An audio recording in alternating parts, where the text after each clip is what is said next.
Good morning, Mark here from Mark's Garage. Back for another quick update on the 2018 Panigale V4s project I've been working on. Just a quick update today. So I hadn't really added any new parts, but I changed some parts that were already added.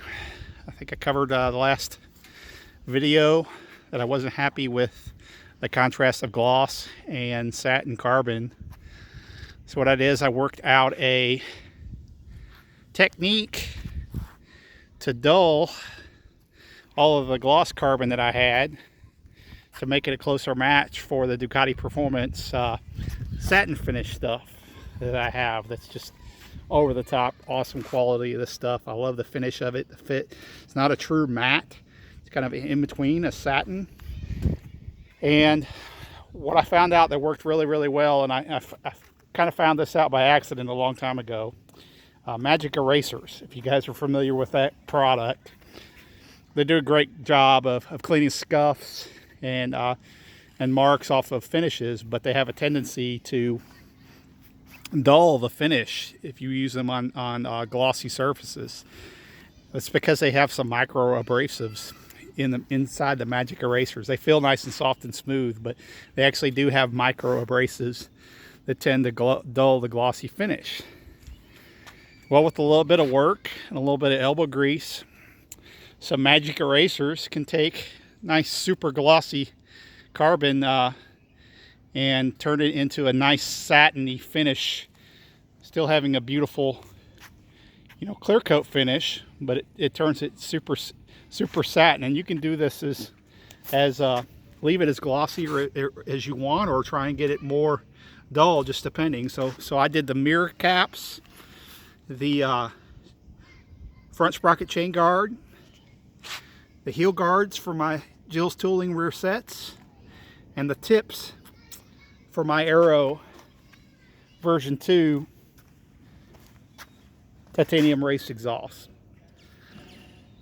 So very awesome, turned out great, matches great with the Ducati Performance stuff.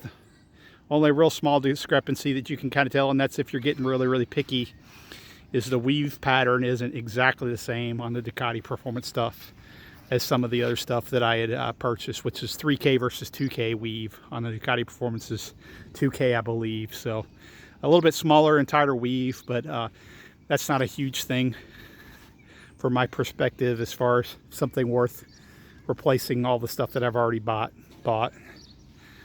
Other than that, we're still soldiering along.